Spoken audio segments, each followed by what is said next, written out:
All right, what is up, guys? So it's Nicholas Slosher here with a new episode.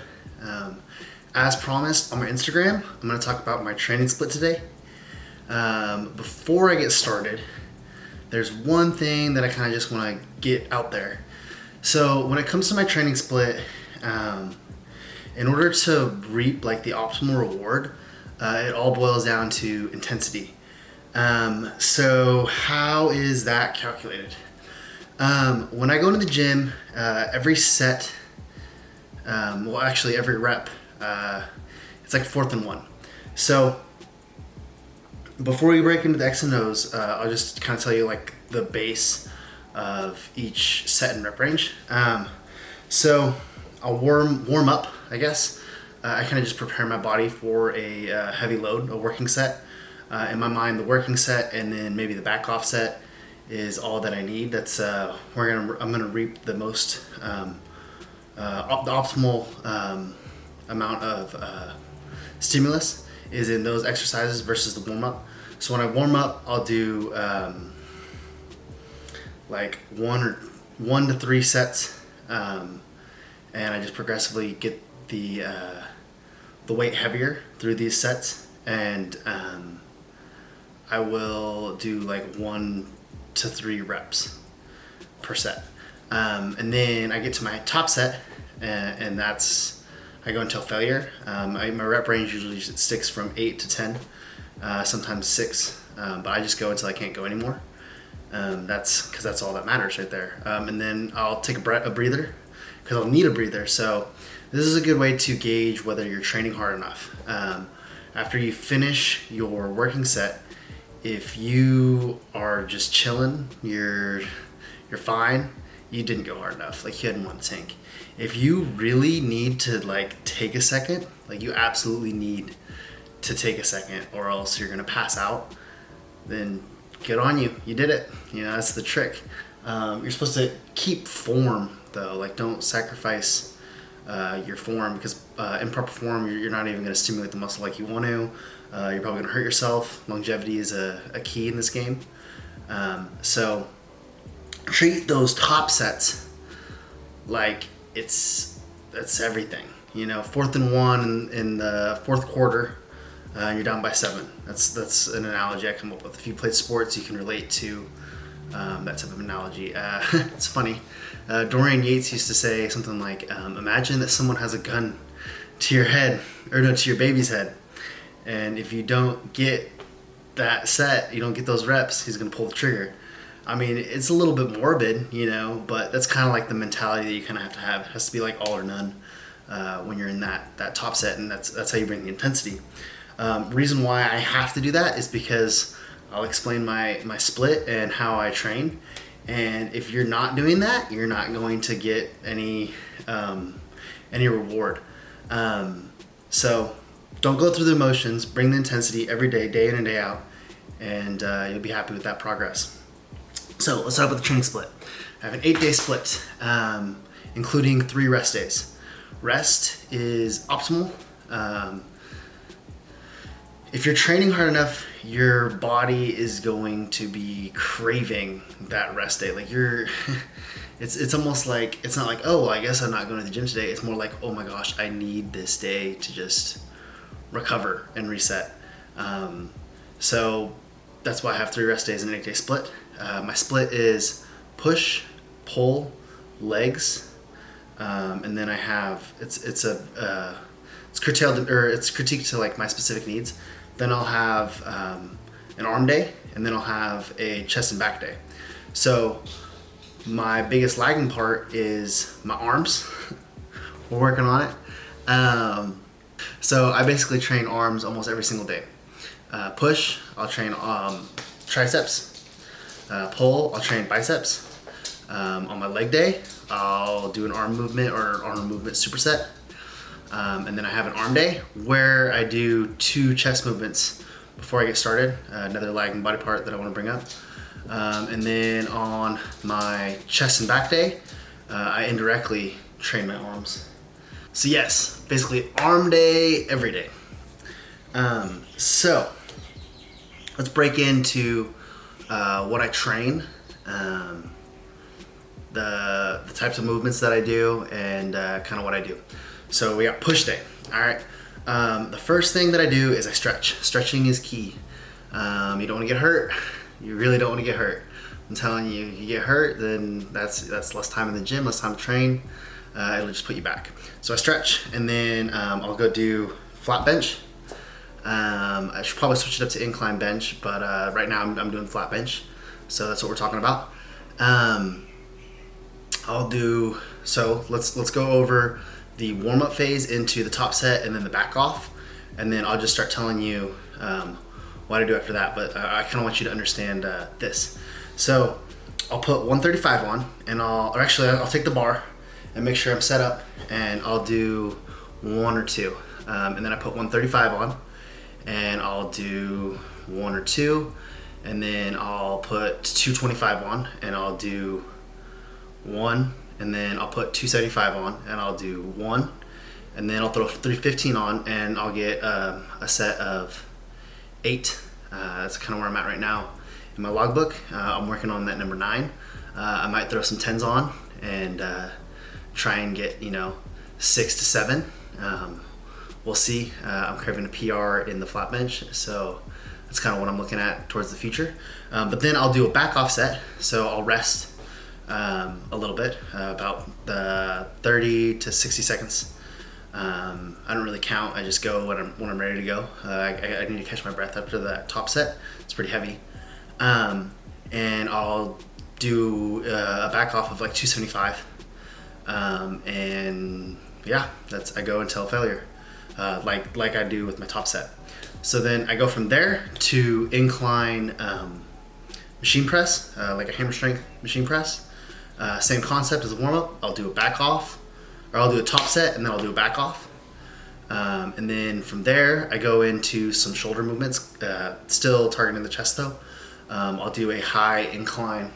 So the bench is like this, a high incline Smith machine press, and same concept, top set and a back off. And then from there I go into some tricep movements. I'll either do skull crushers or I'll do close grip flat bench. Switches up depending on my mood. I've been doing a lot of skull crushers lately. I really like that movement, but if my elbows are hurting, I'll try to stick with the flat bench because I can, the close grip flat bench, because I can kind of push through the pain a little bit better on that one. And then from there, I go into seat or back supported cable flies, and I'll do either 2 or 3 sets of 12 to 15. A little different than the rest of my movements, but I feel I like to go this way because it's one of my favorite exercises, and it's one way that I can kind of throw some volume in there. But yeah, so I'll do chest supported cable flies, and then from there I'll go to cable rope extensions, and I basically do 2 sets. No, I'll do a top set and a back off for that. And then from there, I'll go to side laterals. I've been using the dumbbells lately, and I'll do 2 sets of 12 to 15. And then as soon as I'm done with that last set, I do a drop set. I run the rack. So I'm doing 45s right now, so then I'll drop down to 30, and then I'll drop down to 20 or 25, and then I'll drop down to 15 until I can't go anymore. So it's key to go until mechanical failure, true mechanical failure, until you can't do it anymore with proper form. So yeah, that's my push day, and then I'll do my pull day. So I'll start off kind of getting my body ready for some deadlifts. I do some adductor work. I don't. Now these ones I don't go to failure because I'm just trying to get my body like warmed up. My focus isn't legs on this day, but I want to get some blood flow there and make sure that my body's prepped to do some heavy deadlifts. But I'll do a decently heavy set, 2 sets or 1 set of abductor work, 10 to 12 reps, and then I'll go into hamstring curls, laying hamstring curls, same concept. This is important for this one. I just learned this recently. When you're coming up on those hamstring curls, drive your hips into the pad. Don't lift it off to try and get that extra rep. Use just your hamstrings, don't use your butt, because it'll put a strain on your lower back, and that is probably why I have some lower back pain. So don't be like me and learn from my mistakes. Then I'll go into a set of pull-ups. I go until like 2 reps in reserve on the pull-ups, and then I start warming up for the deadlifts. And I'll do this one. It depends on how my body's doing. I'll either do one top set and move to my next movement. If I did a top set and I was a little overzealous on the weight and I didn't necessarily get all the reps that I wanted, I'll do a back off, just to ensure that I'm using this movement, not just going in for a max, you know. But yeah, so that is my first exercise, and then I will go from there to, okay, high rows. I go in from there to like a high row. It's this one here, just like that. I'll do a top set and a back off, 10 to 12 reps. And then I go from there to DY rows, which is basically lower lat focus. So you have the straight hammer strength chest supported rows, and then you have the lower one. So I go from here to here, okay? Same thing, top set, back off. And then from there, I will go to, from there I will go to close grip cable rows. Kind of the neutral grip. I use the little V-bar, or sometimes I use the mag grip, neutral grip. And I'll do a top set and a back off. Sometimes I'll do a top set and then I'll do like a cluster set after. So I'll do a top set of 10, keep the weight, and then I'll do one set of 10, count 15 seconds, and do about like 5 to 6, and then count 15 seconds, and then do 1 to 3 as many, until I can't anymore. I like using that there, and then I'll go from there to lat pull downs, wide grip pull downs. I like to use the mag grip, the wide mag grip, but sometimes I'll use just the wide bar, and use my cheater straps. I do 2 sets of 10 to 12, or I'll do a top set and a back off. Depends on how I feel. Depends on how well I'm engaging my lats on that first set. If the weight was good, then I'll go. If the weight was too heavy, because sometimes I get a little overzealous and I couldn't get the amount of reps that I wanted, I'll do a back off. I'll lower the weight and make sure that I get more reps in. And then from there, I train a little bit of biceps on this pull day. I'm a very big fan of standing cable curls, just because it's got that time under tension. And then I'll start with there, 2 sets. Then I'll do dumbbell hammer rows, 2 sets of, 8 to 10. And then I will do some preacher curl machine work, and I'll do 2 sets of 12 to 15. And that's my pull day. Then I rest. We already talked about rest. Rest is key. Respect your body, recover your body, rest. So then, after that, I go into my leg day. I'll do one arm movement, or I'll do a superset of like a bicep and a tricep movement. If I just have time for one arm movement, I'll just work my triceps. After I do that, it's time to get into legs. So I go and do some adductor work. 2 sets of 12 to 15. Be careful with the adductor work. You could hurt yourself. Just be cognizant of the movement. But it is crucial. I like to do this because I like to do adductor work first, and then I'll go to hamstring curls, and I'll do 2 sets of 8 to 10. So on this day, my adductor work and my hamstring curls are to failure. It's my leg day. Little puppers. So I'll do 12 to 15 on the leg hamstring curls, 2 sets, and then I will go to hack squats. Hack squats is one of my favorite movements, and I will do a top set and a back off. I do the curls and the adductor work first because I feel like it primes my knees and the rest of my legs for that pressing movement. Then from hack squats, I go to leg press. I do 2 sets of 12 to 15. I go a little bit wider with my feet on this one, just because on my hack squats, I kind of have like a narrow press stance, kind of focusing on the outer sweep. That's kind of just always how I've squatted. I have a narrow squat stance. So I do wider leg press stance when it's leg press time. And then after that, I go to V squats. Sometimes I'll do reverse V squats. Sometimes I'll just do regular V squats. If I'm doing regular V squats, my legs are pretty toast at this point. So I'll do 2 sets of 8 to 10, and I'll have a 4-second descent, and then I'll blast up. So after my V squats, I'll go into glute bridges. Oh, more puppers.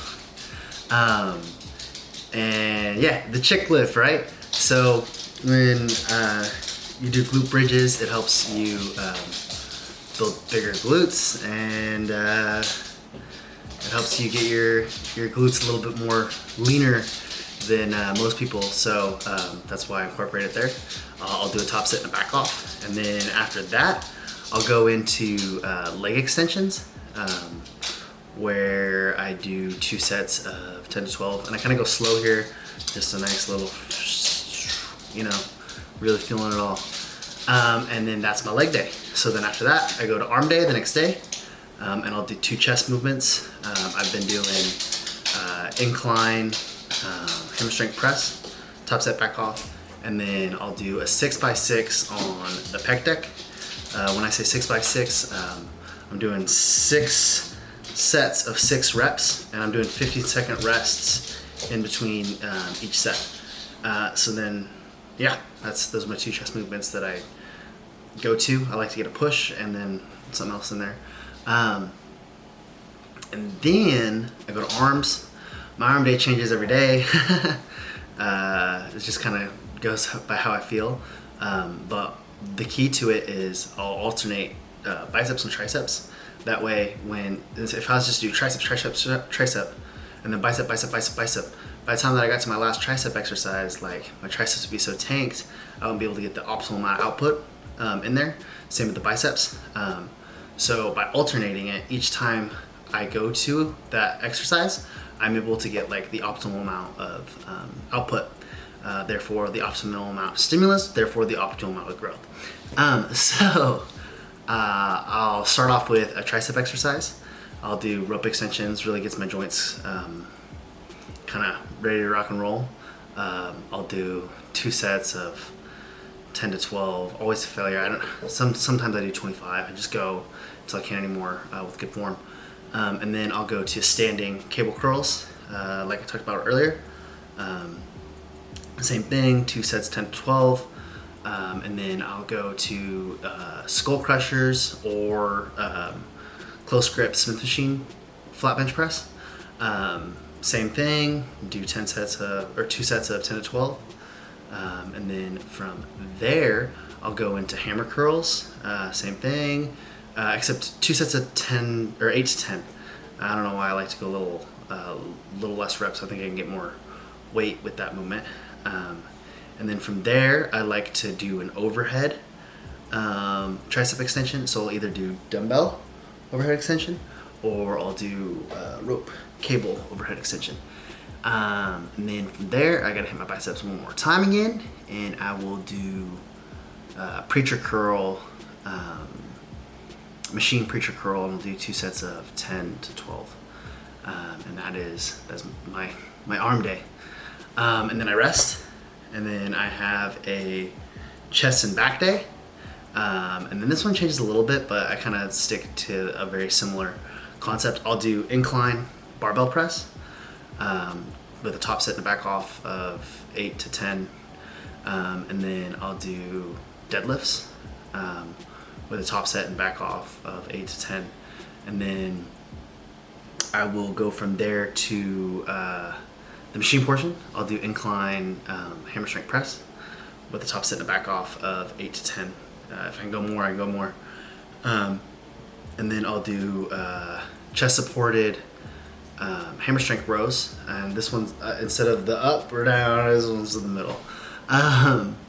And I'll do a top set and a back off of 8 to 10.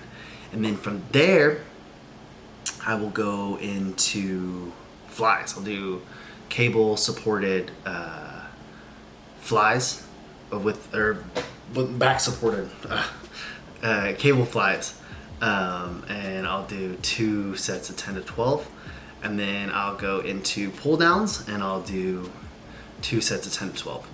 So that is my training split. If you have any questions, feel free to reach out to me. You can hit me up through here or through Instagram, and I'd love to help you.